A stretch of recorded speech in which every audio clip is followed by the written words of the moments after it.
À Strasbourg, en 1904, j'arrivais pour le Neikrug, à l'hôtel assis devant l'âtre, près d'un chanteur de l'opéra qui ne parlait que de théâtre. La quellerine rousse avait mis sur sa tête un chapeau rose, comme dit qu'il était certain, n'en eût jamais ouvert le chose. Carnaval, chapeau rose, appelé. Our first vocal recital is quite fascinating to me in a very particular way. There are 4 composers. We have POULENC, we have MAHLER, we have RAVEL, and Robert Owens.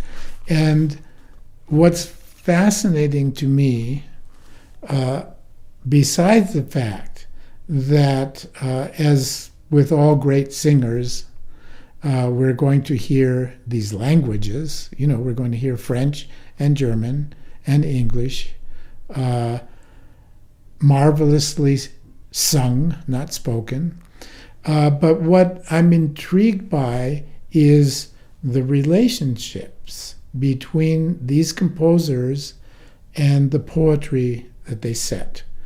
The most wonderful thing about Lieder altogether is that you have these 2 art forms, poetry and music, which are brought together in a way that enriches both of them simultaneously. But what's fascinating to me here is the relationships between the composers and the poets. So with POULENC, who's setting text by Apollinaire, no problem. Nobody had any issues. The texts and the music seemed to come together, and everything was fine. MAHLER wrote his cycle of really just 4 songs as we have them here by himself, his own text. This came after one of the great inspiring life events in anyone's life, where you have a love affair which goes wrong and you're miserable and feel horrible, and you come up with great art. In this case, songs of a wayfarer in English, songs of a young man who got jilted, who's miserable, and goes walking. So he wrote his own text. L'amour a vivre éclat de ses couleurs, et son aigrette tremble comme une lyre.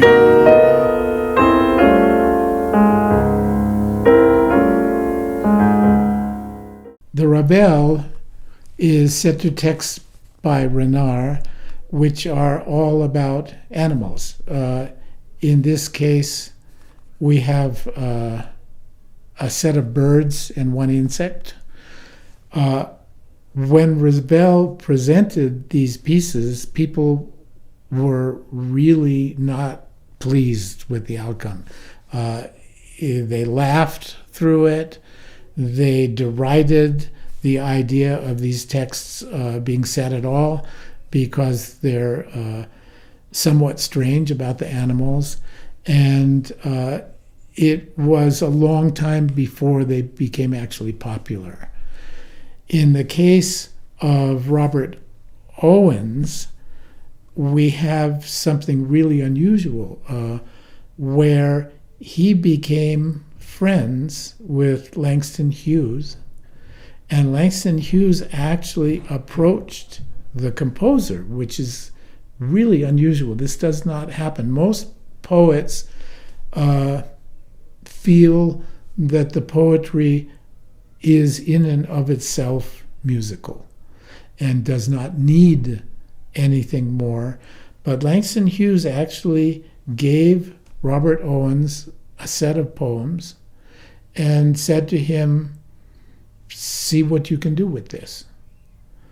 And that set Robert Owens on actually a lifelong occupation of setting Langston Hughes poetry. He set 40 or more of them, I think 46. And here we have one set of those, which when Langston Hughes heard them, he expressed that he was happy and surprised at how much the music added to what was already there. So really what's important about these vocal recitals and what I want to bring to people is this connection between the poetry and the composers, and in spite of the fact of how differently it can be approached and how differently these relationships come about, the combination of words, storytelling with great music is in and of itself an art form which is incredibly important and emotionally impactful for an audience.